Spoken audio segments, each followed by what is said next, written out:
많이 읽으셨습니까? 네, 감사합니다.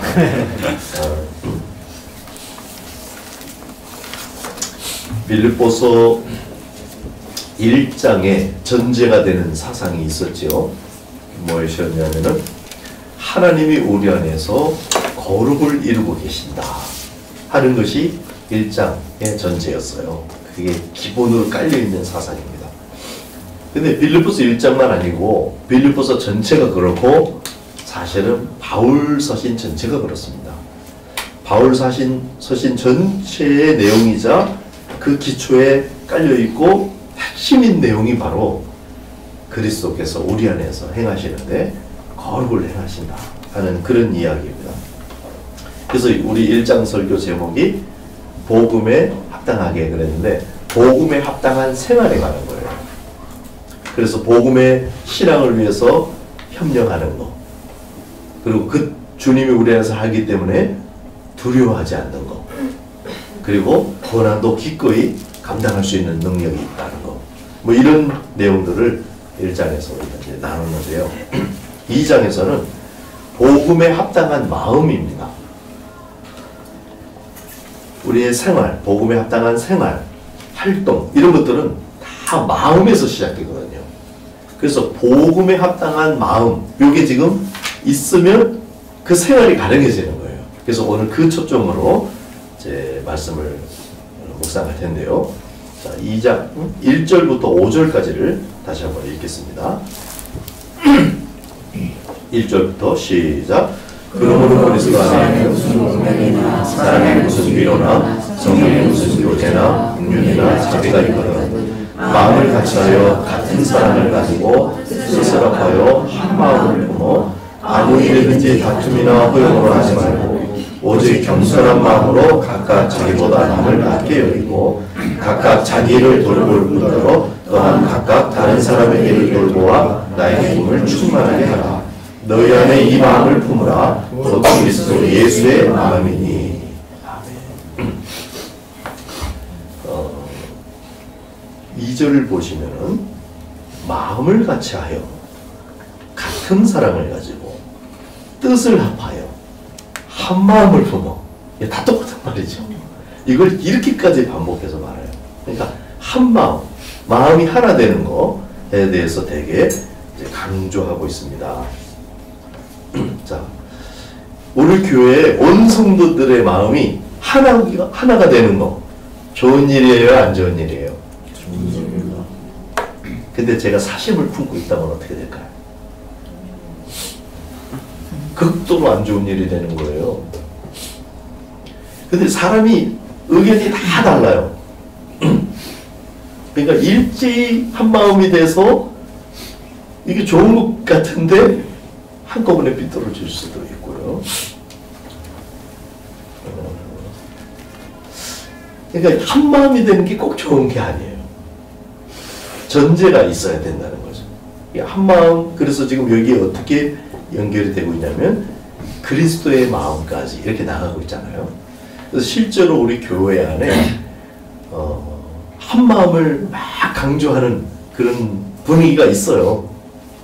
그리고 그렇지 않으면 조금 아닌 것처럼. 그런데 그 한 마음이 정조준 되지 않으면 오히려 더 위험한 것이 된다. 그럴 수도 있다 하는 겁니다. 한 마음 되는 자체가 나쁜 거라기보다는 정확성의 문제겠죠. 예를 들면 김일성 주체 사상으로 한 마음이 돼. 물론 이런 유리한 점은 있어요. 김일성만 딱 띄어내고 거기 하나님을 딱 얹히면 돼요. 그럼 그냥 한꺼번에 하나님 주체 사상으로 바뀌니까. 근데 그래서 한 마음 자체, 우리가 지금 한 마음 하나로 마음을 모으자 막 열심히 한번 해보자 막 이렇게 해서 될 일은 아닙니다. 교회는. 그래서 그 마음이 그리스도의 마음을 향한 한 마음일 때만, 그때만 좋은 거예요.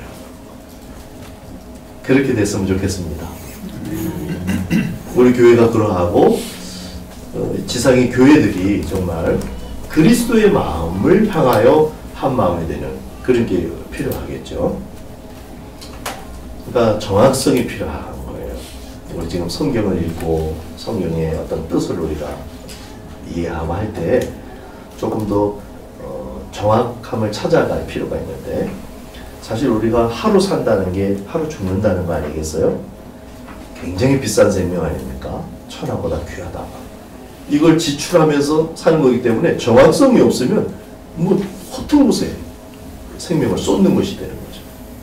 혈루병이니 뭐 이렇게 피를 흘리는 병을 부정하다, 구약은 말하는데 바로 그런 거예요. 왜 그걸 부정하다가 하느냐? 우리의 생명을 흘리는 것이 부정한 거예요. 그래서 우리 이 정확성을 이제 찾는 게 필요하고, 다른 표현으로 하면 사실 이 지금 목사님들이 기도할 때 때가 찬 지금은 이렇게 그거 하잖아요.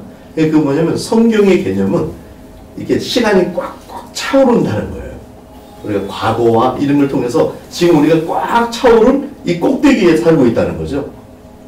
그래서 이 꼭대기에서 제대로만 딱 살면 물려있는 역사와 과거와 우주와 이게 전체가 모든 피조물들이 고대하는 바를 이루기 때문에 할렐루야 한다는 거죠. 근데 이 꼭대기에 있는 내가 이 한순간을 제대로 믿음으로 못 살아주면은 온 우주를 내버리는 것이 되고 피조물들이 고대하는 바를 못 이루고 탄식을 하고 이렇게 된다는 거예요. 그 말을 로마서가 표현하고 있는 겁니다. 그러니까 정확성이 굉장히 필요해요.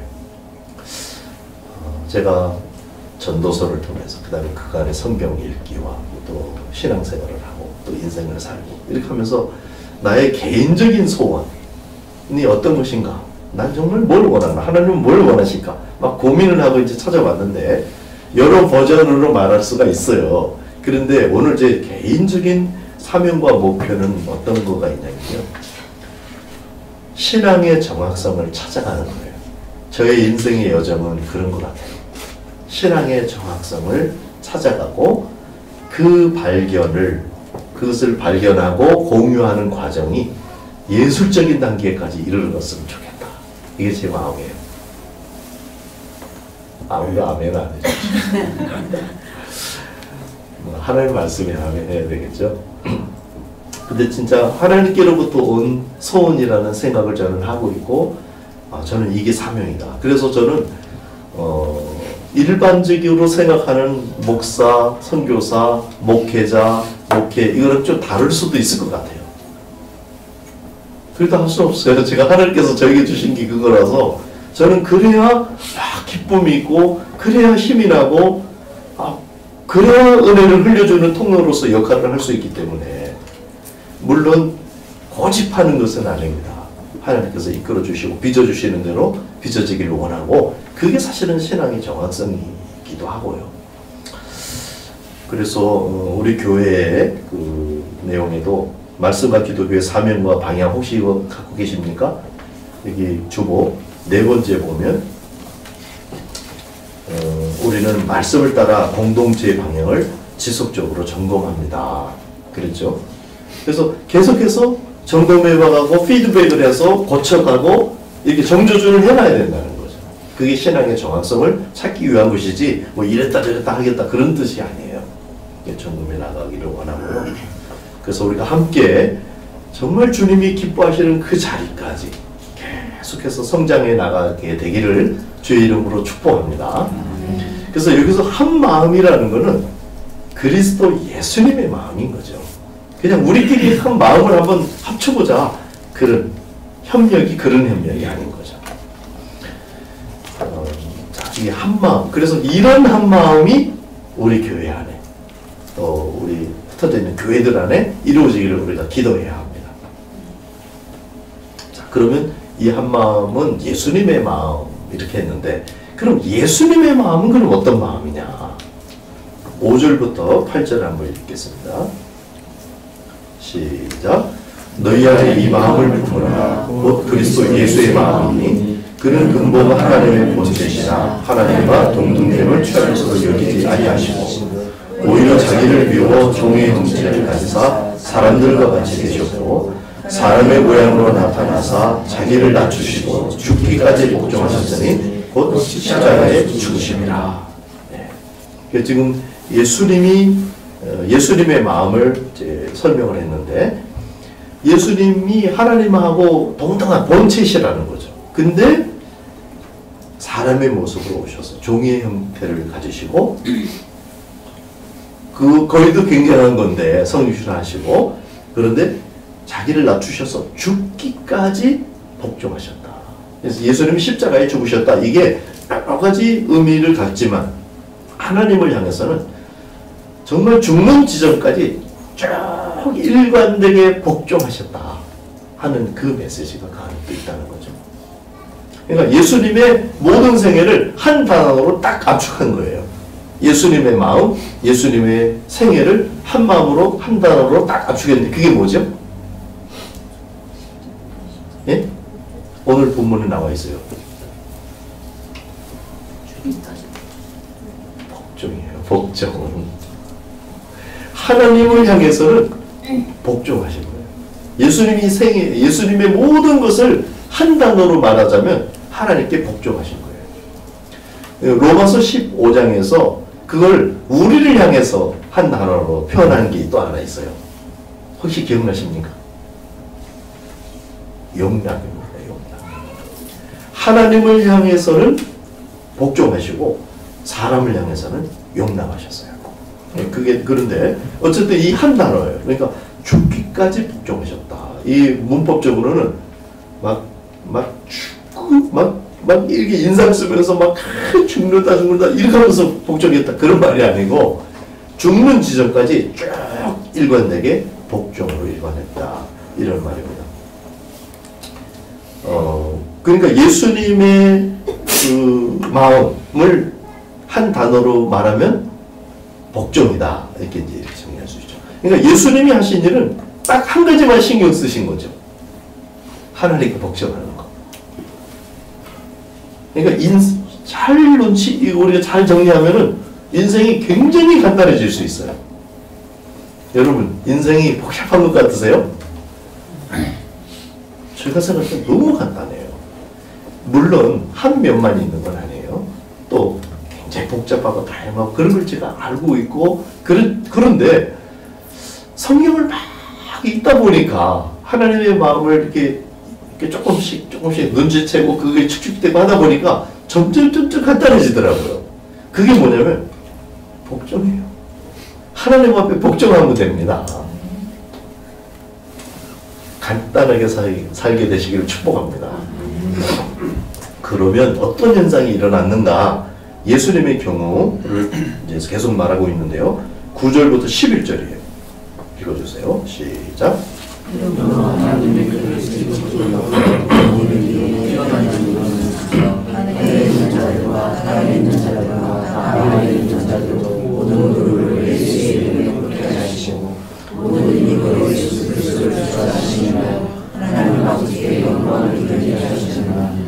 네, 여기는 모든 이름, 모든 무릎, 모든 입술, 모든 이름 위에 뛰어난 이름이 되고 모든 무릎이 예수님께 꿇게 해주시고 모든 입술이 예수님을 주로 시인하도록 그렇게 해주셨다는 거예요. 하나님께서. 그러니까 예수님이 모든 이름 위에 높아지려고 막 애쓴 게 아니고 모든 무릎을 꿇게 하려고 돌아다니신 게 아니고 모든 입술로 나를 주로 해라 이렇게 하러 다니신 게 아니고 하나님께 복종하는 관심을 가지고 쭉 일관하셨는데 하나님께서 예수님을 통해서 현상, 그 결과를 나타내 주셨는데 모든 이름 위에 뛰어난 이름이 되게 하시고 모든 무릎이 그 아래 꿇게 하시고 모든 입술이 주로 시인하게 하셨다. 이렇게 말씀하신 겁니다. 자, 예수님 안에 이렇게 일어났어요. 그러면 우리는 어떻게 하면 될까요? 예수님은 복종을 통해서 진짜 전체를 이기신 거죠. 그럼 우리는 어떻게 하면 될까요? 네? 뭐 하면 될까요, 우리는? 힌트는 예수님이 복종하셨어요. 우리는 어떻게 하면 될까요? 12절 읽겠습니다. 시작. 그러므로 나의 사랑하는 자들아 너희가 나 있을 때뿐 아니라 더욱 지금 나 없을 때에도 항상 복종하여 두렵고 떨림으로 너희 구원을 이루라. 아멘. 우리는 어떻게 하면 된다고요? 항상 복종이에요. 똑같은 복종입니다. 그러니까 우리도 그렇게 하면 된다. 그러면 모든 이름 위에 이름을 높이실 것이고 모든 무릎이 우리 아래에 꿇을 것이고 모든 입술이 우리를 야 대단하다, 귀하다 이렇게 하게 될 거라는 거예요. 칭송하게 될 거라는 거예요. 그게 지금 이 본문의 지금 흐름입니다. 그래서 한 초점으로 지금 모아졌어요. 복종이라는 단어. 이 한 수로 살게 되시기를 축복합니다. 따라합니다. 절대 복종, 즉시 복종, 계속 복종, 즐겨 복종. 하나로 살. 자, 그러니까 이제 정확성이라고 그랬죠. 한 초점으로 모아졌어요, 복종. 근데 복종이라는 단어 여러분의 어떤 이미지가 있을 거예요. 국어에서 갖고 있는 이미지가 있을 거예요. 복종이라는 단어하고 비슷한 단어 또 있죠. 많이 쓰는 순종. 복종이랑 순종이랑 어떻게 다르죠? 우리 자의. 자의 그랬어요? 네. 국어사전에서 제가 이렇게 보니까 순종은 순순히 따름 이렇게 간단하게 되어 있더라고요. 복종은 뭐겠어요? 남의 명령이나 의사를 그대로 따르는 거. 그러니까 우리가 이런 국어적인 의미를 지금 이제 갖고 있죠. 그러다 보니까 복종 그러니까 조금 요구가 좀 센 거죠. 순종은 좀 부드럽고 우리말에서 이제 이런 의미가 있어요. 그래서 순종 그러면 반발이 없다는 의미가 강조되어 있는 뜻이에요. 그리고 복종 그러면 말한 그대로 똑같이 한다는 그게 강조되어 있는 그런 이제 면인데 제가 헬라 성경을 뒤져보니까 이게 거꾸로 되어 있더라고요. 그래서 그런데 우리 성경이 잘 번역하기 위해서 일관성 있게 이렇게 쓰고 있어요. 그냥 복종 쓴 단어는 계속해서 복종으로 번역하고 있고 순종이라는 단어는 계속 순종이라고 번역을 하고 있더라고요. 그러니까 우리 성경은 굉장히 충실하고 번역하려고 노력한 거예요. 근데 이제 헬라 성경을 참고를 해보면은 일단 에베소서 5장 22절 한번 찾아보시기 바랍니다. 복종과 순종이라는 단어가 나란히 나오는 것을 살펴보면은 이제 파악하기가 쉽겠죠. 에베소서 5장 22절 찾으신 분이 한번 읽어주시겠어요? 아내들이여 자기 남편에게 복종하기를 쉽게 하라. 예, 아내가 읽었습니다. 복종이라는 단어가 나오죠, 그죠? 복종. 그 다음에 에베소서 6장 1절 읽어주세요. 자녀들아 주 안에서 너희 부모에게 순종하라. 이것이 옳으니라. 네, 여기는 자녀가 부모에게 하는 건데 순종이라는 단어가 나오고 5절 종들아 두려워하고 떨며 성실한 마음으로 육체의 상전에게 순종하기를 그리스도께 하듯 하라. 예, 순종이라는 단어가 나왔어요. 근데 이 전부는 우리와 그리스도의 관계하고 관계되어 있는 단어로 지금 쓰고 있죠, 그죠?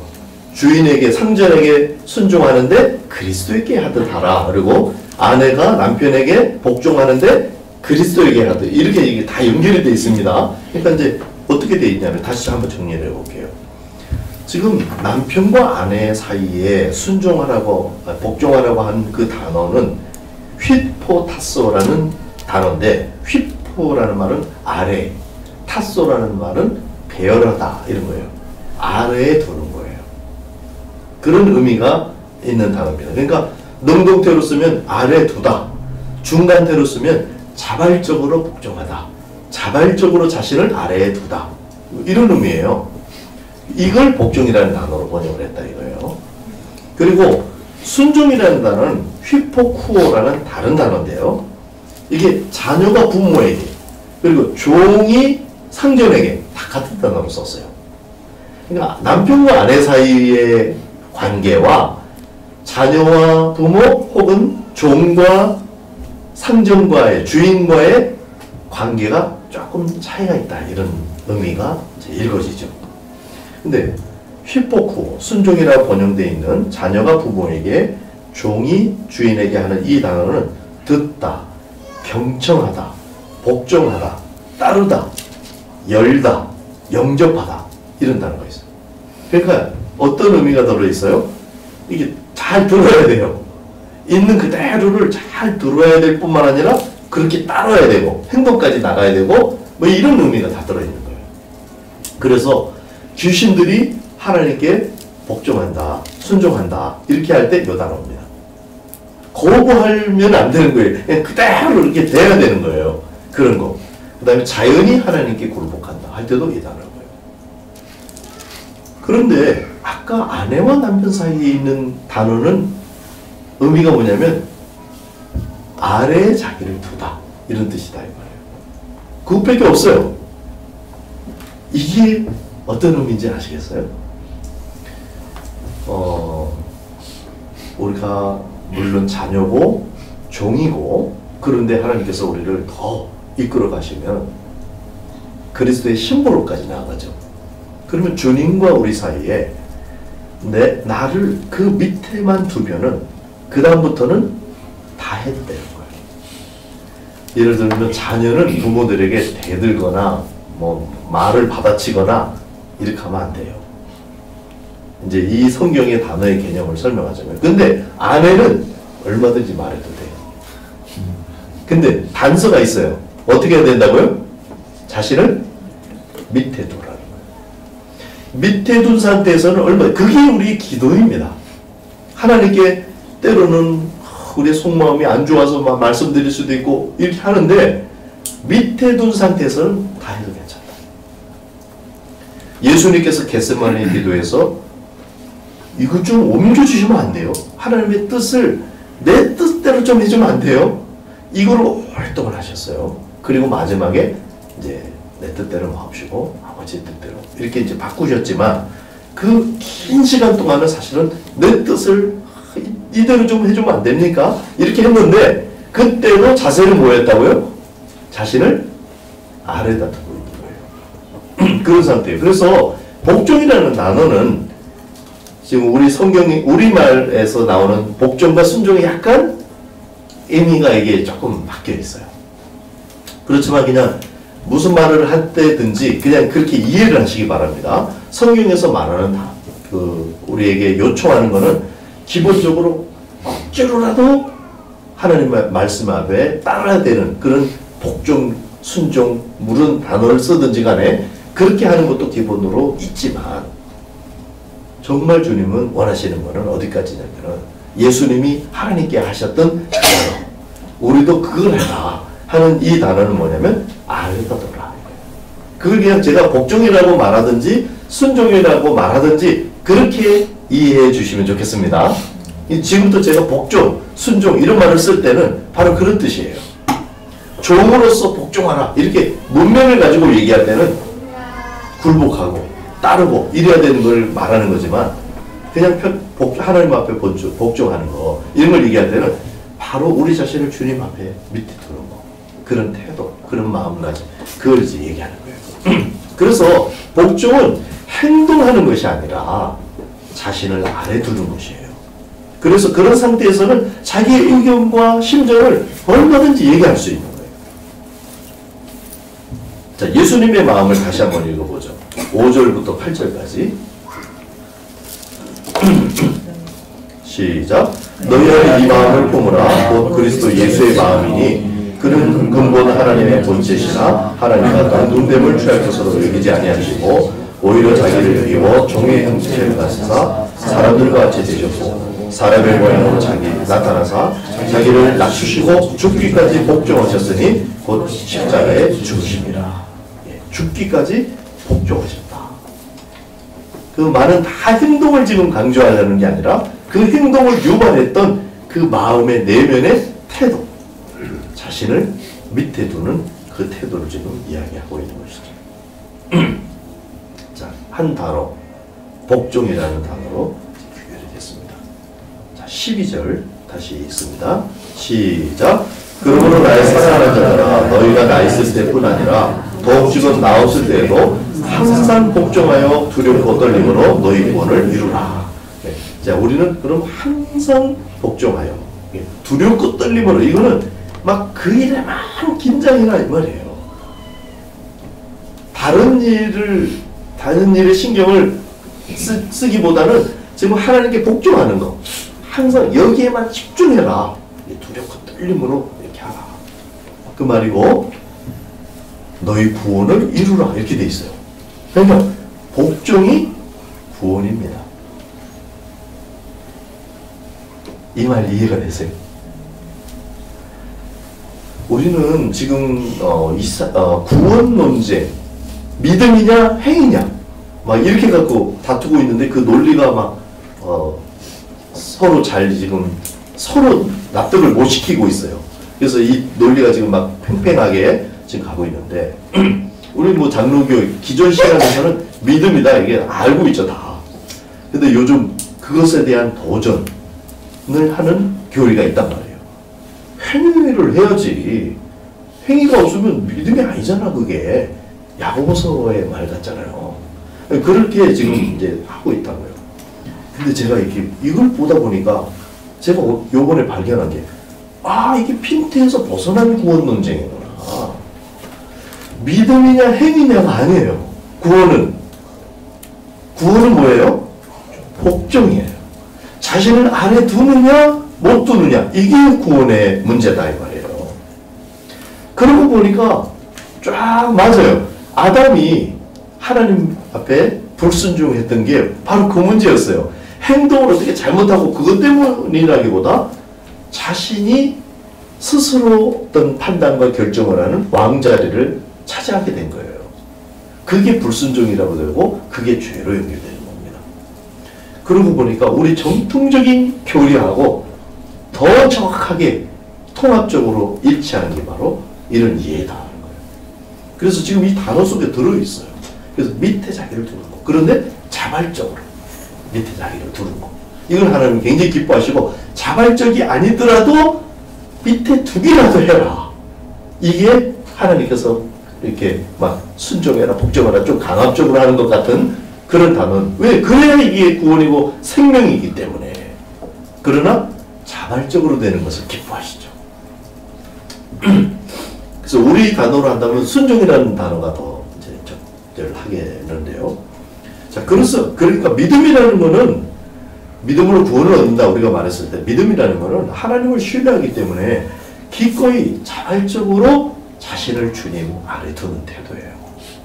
그래서 이 태도로부터 행동과 마음과 여러 가지 현상들이 유발되죠.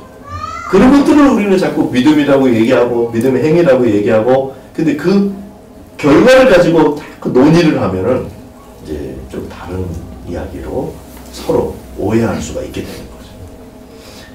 그래서 지금 복종이라는 단어를 우리가 딱 일치했고 복종이라는 그 개념은 우리를 주님 밑에 딱 두는 거다.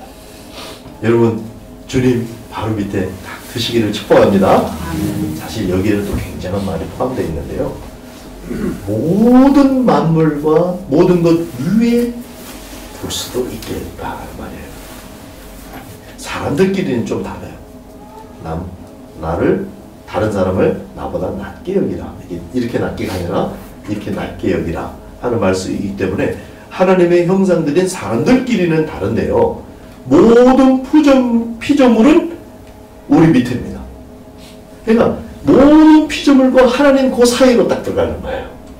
그 하나님 위쪽으로 올라가면은 신성모독이고 불순종이고 죽음이에요. 근데 그 밑으로 떨어지는 거는 불신앙이고 오해고 피조물들에게 밟히고 사탄에게 속는 거예요. 그래서 모든 피조물 위에 그러나 하나님 밑에 그 자리가 우리 자리입니다. 그 자리에서 하나님께 말씀드려도 된다는 거예요. 모든 피조물들이 꽉 복종해야 되는 그런 시기 아니라 우리는 그 자세만 그 태도만 취하고 있으면 얼마든지 하나님께 말씀드릴 수도 있고 하나님하고 소통하고 교제하고 친밀을 누리는 그런 사람들이 우리 하나님의 자녀들이다. 그리고 이제 다시 우리 안에 주님이 행하시는 그 내주의 복음의 얘기가 다시 나오는데요. 13절 14절입니다. 읽겠습니다. 시작. 너희에게서 행하시는 일은 하나님이시니 자기의 기쁘신 뜻을 위하여 너에게 소원을 두고 행하시는 하시나니 모든 일을 원망과 시비가 없이 하라. 복음에 합당하게 하려고 하면은 그 복음이라는 건 뭐냐면은 하나님이 우리 안에 오셔서 거룩을 이루신다. 이게 복음이라 그랬습니다. 복음이라는 말을 여러 가지로 말할 수 있는데 그것을 이렇게 초점을 가지고 딱 정면으로 핵심으로 딱 다가서면 이렇게 요약된다 이거예요. 우선 개념이 하나님이 우리 안에 오셨습니다. 아멘. 우리 안에 하나님이 계십니다.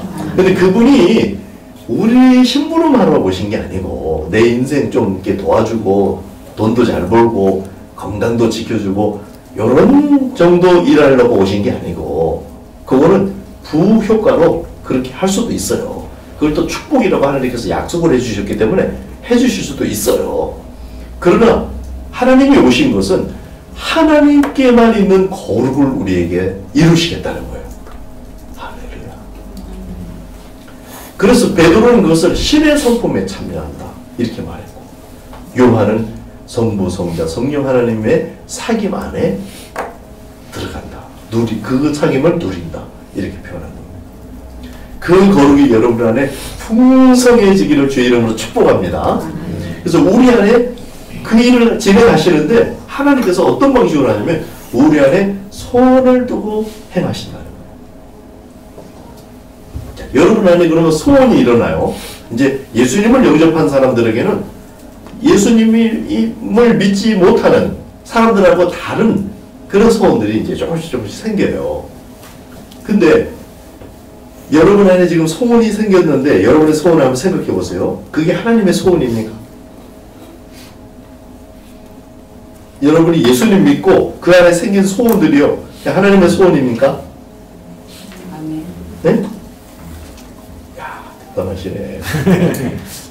하나님의 소원이 여기 있어요. 내 소원이 여기 있습니다. 어떤 사람들은 하나님의 소원을 끌어내려갖고 내 소원에다가 일치시켜요. 그리고 내가 소원하는 게 하나님의 소원이야. 어때요? 이게 맞아요? 틀려요? 맞습니다. 이게 놀라운 거예요. 충격적이에요. 이러면 안 되죠? 안 될 것 같죠? 이건 미숙이에요. 미숙하긴 하지만 하나님은 이런 방식으로도 일한다는 거예요. 이 문장이 뜻하는 바입니다. 거꾸로 성숙은 뭐냐면 하나님의 소원이 여기 있어요. 내 소원을 끌어올려갖고 하나님의 소원과 일치되게 하는 거예요. 그리고 하나님의 일치는 맞아요? 틀려요? 너무나 맞죠? 이게 성숙한 거지. 근데 미숙할 때에는 내 소원에다가 하나님의 소원을 끌어맞춰갖고 그래갖고 살기도 해요. 근데 이 문장은 그것까지도 포함하는 문장이다 이 말이에요. 이게 놀라운 거죠. 하나님이 우리 안에 소원을 두고 행하시는데 근데 그래서 우리가 검토해야 될 게 우리가 이제 많은 신앙인들이 고민하는데 이게 내 뜻인지 하나님의 뜻인지 그죠? 이게 막 헷갈려가지고 그거를 그렇게 고민할 필요가 없다는 거예요. 그거는 하나님이 우리 안에서 소원을 두고 행하시기 때문에 그러실 수가 있어요. 이게 내 뜻이라고 생각했는데도 그게 하나님이 우리 안에서 이루시는 어떤 과정 속에서 하나님의 뜻일 가능성이 많은 거예요. 근데 우리가 검토해야 될 거는 뭐냐면은 내가 하나님 밑에 있냐 하는 거예요. 그것만 검토하면은 내가 하나님 밑에 잘 이렇게 있는 상태면은 내 안에 소원이 일어나는 거 헷갈릴 필요 없어요. 괜찮아요. 하나님이 그렇게 통해서 역사하신다는 거예요. 너희 안에 소원을 두고 행하시겠다는 거예요. 할렐루야. 그렇게 하시고 단 주의사항이 있어요. 주의사항이 아까 이제 이거 핵심이죠. 우리가 주님 밑에 두는 건데 원망과 시비가 없이 하라. 나를 주님 앞에 밑에 바로 두지 못한 현상이에요. 원망과 시비가 일어나는 게. 그러니까 원망은 좋은 것이 아닙니다. 이 잘못된 것이 보이고 이런 거는 잘못된 이렇게 틀린 게 아니에요. 그럴 수 있는데 그것을 계속 추구하고 선이냐 악이냐 맞냐 틀리냐 이런 것을 따지고 시비죠. 그게 시비를 가린다 그러죠. 그런 쪽으로 힘을 주는 것은 자칫 잘못하면은 나를 주님의 밑에 두지 못하는 현상으로 연결될 수 있어요. 그래서 주의사항이 원망과 시비가 없이 하라. 민수기 우리가 연초에 신년 성경 통독 사경회 할 때 창세기서부터 신명기까지 했죠. 그 중에 이제 민수기 내용 기억합니까? 민수기는 너무 간단했죠. 민수기는 민수기 숫자 해야 되는 건데 그게 1장 26장이에요. 1장은 입학생 명단, 26장은 졸업생 명단. 학교 이름은 광야학교. 전공 과목은 원망 안 하기. 원망하면 페일이에요. 그렇게 이게 그러니까 민수기 하나 전체를 해가지고 메시지가 하나예요. 그 정도니까 원망은 좋은 게 아니에요. 여러분 원망하지 마시기를 축복합니다. 답답합니다. 내 평생에 원망은 없다. 아멘. 끝났어. 우리 인생은 얼마나 다른지 몰라요. 그렇기만 하면요, 우리 인생은 굉장히 빛나게 될 겁니다. 빛으로 가득해질 거예요. 이 원망이라는 것은 다른 말로 나를 지금 밑에다가 잘 못 둔 현상이다. 그래서 원망하지 말라. 이렇게 지금 우리 안에 계신 지금 3절의 말씀이 너희 안에 행하시는 이는 하나님의 신이 자기의 기쁘신 뜻을 위해서 너희에게 소원을 두고 행하시는데 주의할 것은 모든 일 원망과 시비가 없이 하라. 이런 말입니다. 자, 이렇게 이제 잘 설명을 해줬는데 왜 이런 설명을 했는가에 대한 이야기를 또 15절부터 이제 하고 있어요. 15절, 16절 읽겠습니다. 시작. 이는 너희가 흠이 없고 어그러지고 거스리는 세대 가운데 하나님의 흠없는 자녀로 세상에서 그들 가운데 빛들로 나타내며 생명의 말씀을 밝혀 나의 다름질이 헛되지 아니하고 수고도 헛되지 아니하므로 그리스도의 날에 내가 자랑할 것이 있게 하려 함이라. 흠이 없게 하려다 하는 겁니다. 어디서 읽었죠? 에베소서 1장에 하나님께서 창세전부터 갖고 있었던 한 마음이 있는데 그 마음을 우리가 요약하기를 거룩하고 흠이 없는 자녀들을 가지시려는 것이었다. 이렇게 요약했거든요. 그것 때문에 시간을, 공간을, 우주를 창조하셨다.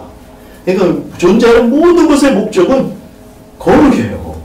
하나님이 거룩을 생산하시려고 그 재료로 기회로 배달하시고 만드시고 이렇게 하셨다는 거죠. 그래서 거룩하고 흠이 없게 하려고 사도 바울이 데살로니가 전서에 후서에 그러니까 가장 첫 서신에 이 말입니다. 첫 서신에 이 흠없이 거룩이 흠없는 데까지를 목표로 해서 사역을 진행하고 있어요. 그러니까 사도 바울은 항상 그랬던 거예요. 그 마음속에는 하나님이 우리 안에서 행하실 뿐만 아니라 거룩을 위해서 더군다나 흠이 없게 하시려고 그렇게 하고 계시다 하는 겁니다. 여러분 거룩이 흠이 없으려면은 정말 거룩 이렇게 계속 나가도 되겠지만은 하나님께서 회개할 수 있도록 해주셨죠. 예수님께서 보혈로 우리를 지불하시고 회개하면 이게 떨어져 나가도록 그렇게 은혜를 베풀어 주셨어요. 그래서 그 흠이 점과 흠이 예수의 이름으로 고백하고 회개하면 떨어져 나간다. 그래서 회개하시기 바랍니다. 날마다 순간순간 잘못한 것이 생각나고 잘못했다는 것은 무슨 뜻이에요?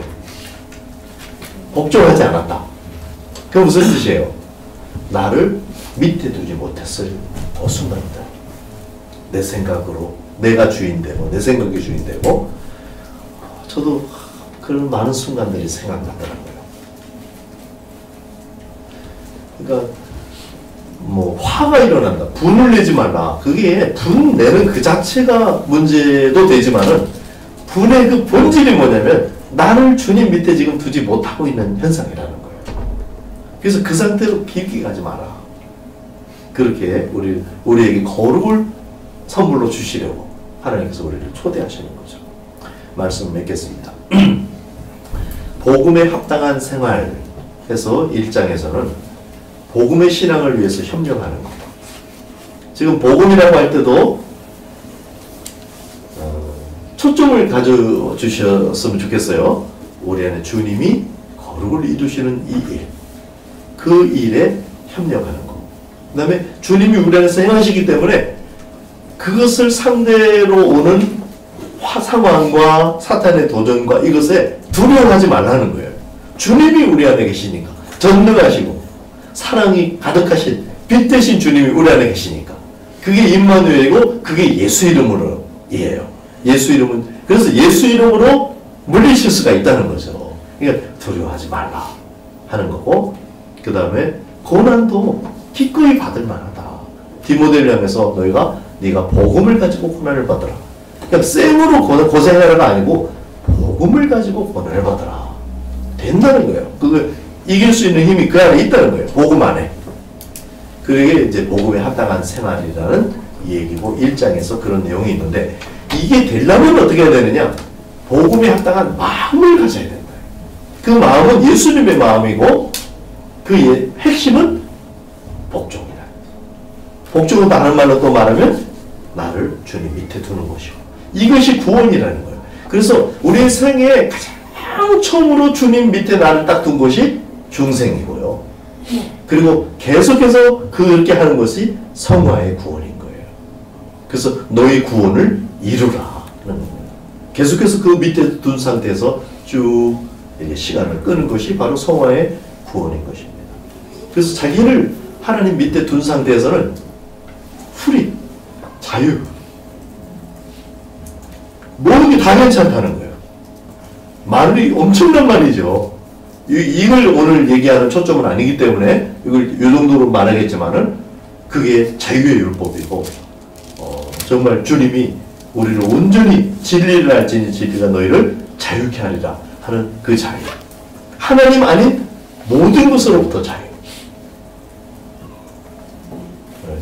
너무 말들이 이제 옛날에 했던 말들하고 연결되는 말들이라서, 근데 이러한 것들을 다 챙기셨으면 좋겠어요. 그래서 모든 이름, 모든 무릎, 모든 입술이 다 굴복하게 되는 그런 복음에 합당한 생활이 우리에게 가능한데, 이것은 복종, 이 복음에 합당한 마음, 이 마음을 가질 때 이 생활할 수 있는 힘이 나온다. 자, 1, 2장 다시 한번 요약합니다. 하나님께서 우리 안에 거룩을 이루라고 계십니다. 그런데 그 하나님이 이루시는 그 거룩에 우리를 참여하도록 하셨는데, 그 방식이 바로 복종이다 하는 겁니다. 그래서 우리가 우리 자신을 주님 밑에만 두기만 한다면 주님은 우리 안에서 하나님의 거룩을 진행하시고 이루시고야 만다는 거예요. 그래서 두렵고 떨림으로 정말 우리는 하나를 다 챙겨야 되는데, 그게 뭐냐면 자기 자신을 그 밑에 두는 거. 주님 밑에 두는 이것을 두렵고 떨림으로 잘 챙겨라. 이것이 너희에게 구원이다. 이렇게 말씀해주고 계시는 겁니다. 에베소서, 우리 빌립보서를 계속 진행하고 있습니다.